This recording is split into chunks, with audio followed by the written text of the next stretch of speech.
Next অঙ্ক, মোট 1560 টাকা এ, বি এবং সি এর মধ্যে এমন ভাবে ভাগ করতে হবে যাতে বি যা পায় এ তার 50% পায় এবং সি যা পায় বি তার 20% পায়। বি কত পাবে? আচ্ছা, এ, B R C. A B C কি বলছে? বলছে সি যা পায় বি তার 20% পায়। তাহলে সি যদি 100 পায় তাহলে বি কত পাচ্ছে? বি তার 20% পাচ্ছে। তাহলে 100-র 20% কত হচ্ছে? 100-র 20% 20 হচ্ছে। আর আর কি বলেছে?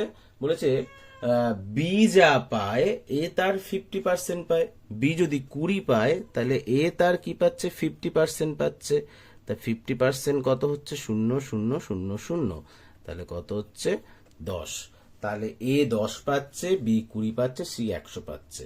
তাহলে সবকটা যদি ঠিকঠাক ভাবে লিখি তাহলে এবিসি রেশিও হচ্ছে 1:2:10। এবার কি বলেছে? 0,0,0,0 কেটে দিলাম। এবার কি বলেছে? মোট 1560 টাকা বি কত পাবে? তাহলে 1560 টাকা বি পাবে হচ্ছে বি এর 2, বি হচ্ছে 2 আর তার আনুপাতিক ভাগ আর 10 আর 2 12টাকে 13।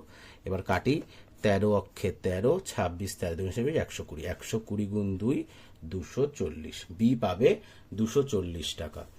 অপশান ডি সঠিক উত্তর।